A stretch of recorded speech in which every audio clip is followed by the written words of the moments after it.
नमस्कार दोस्तों, अगर आपका भरोसा भगवान श्री कृष्ण पर है तो वो सिर्फ आप पर कृपा ही नहीं बरसाते, वो आपके सारथी भी बन जाते हैं।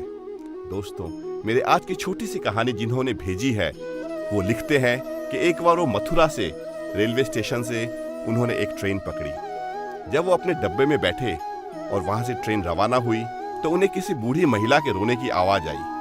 पहले तो उन्हें भ्रम हुआ, लेकिन फिर वो आवाज बढ़ती ही गई। उस आवाज के बारे में पता करने के लिए उन्होंने कहा कि मैं पूरे कंपार्टमेंट में घूमने लगा और दरवाजे के पास मुझे एक बूढ़ी अम्मा मिली जो नीचे बैठकर रो रही थी। उनके आसपास 2-4 लोग बैठे थे और वो उनसे उनके रोने का कारण पूछ रहे थे, लेकिन वो अम्मा कुछ नहीं कह रही थी और सिर्फ रोए ही जा रही थी।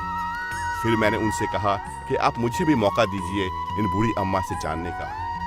तब मैं उस अम्मा के पास बैठा और उनसे कहा कि अम्मा, आप क्यों रो रही है?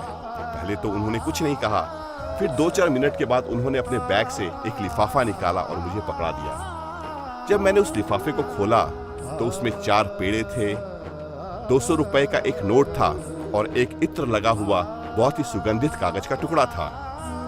जब मैंने अम्मा से उसके बारे में पूछा तो अम्मा ने कहा कि मैं अपने कन्हैया का दर्शन करने के लिए बांके बिहारी के मंदिर गई थी। वहां बहुत लाइन थी और काफी देर इंतजार के बाद जब मेरा नंबर आया तो मैंने एक 200 रुपए का नोट अपने कन्हैया को चढ़ाया। पुजारी जी ने मुझे एक पेड़ा दिया। तब मैंने पुजारी जी से कहा कि मैंने 200 रुपए दिए हैं, इसके लिए कम से कम 2 पेड़े तो दीजिए। लेकिन वो नाराज हो गए और उन्होंने मुझसे कहा कि देखिए, पीछे बहुत लंबी लाइन है, सबको दर्शन का मौका दीजिए। मैं बहुत नाराज हो गई और मैंने वो एक पेड़ा भी अपने कन्हैया को वापस दे दिया।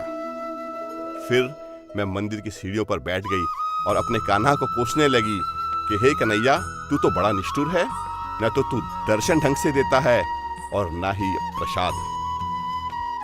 उसके बाद एक नन्हा बालक दौड़ता हुआ मेरे पास आया और उसने कहा कि मैया, ये लिफाफा पकड़ो, मैं जरा नल से हाथ धोकर आता हूँ। मैंने वो लिफाफा पकड़ लिया और उस नन्हे बालक को जाते हुए देखा। कुछ देर इंतजार करने के बाद भी जब वो वापस नहीं आया तो मैंने मंदिर के प्रांगण में उसे बहुत ढूंढा, लेकिन वो कहीं नजर नहीं आया। तब मैंने वो लिफाफा खोला तो उसमें से 4 पेड़े निकले और वही 200 का नोट निकला जो मैंने अपने कान्हा को चढ़ाया था। और ये जो इत्र लगा हुआ कागज है उसमें लिखा था कि मैया अपने लाला से छोटी छोटी बातों पे नाराज नहीं हुआ करते। और ये कहने के बाद उस अम्मा की आंखों से लगातार आंसू बहते रहे।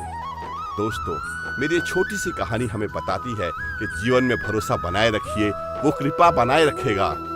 जैसा कि मैंने शुरू में कहा था, सिर्फ कृपा ही नहीं बरसाते, अगर आपकी भक्ति में दम है, यदि आपकी भक्ति में विश्वास है तो वो आपके सारथी भी बन जाते हैं। धन्यवाद।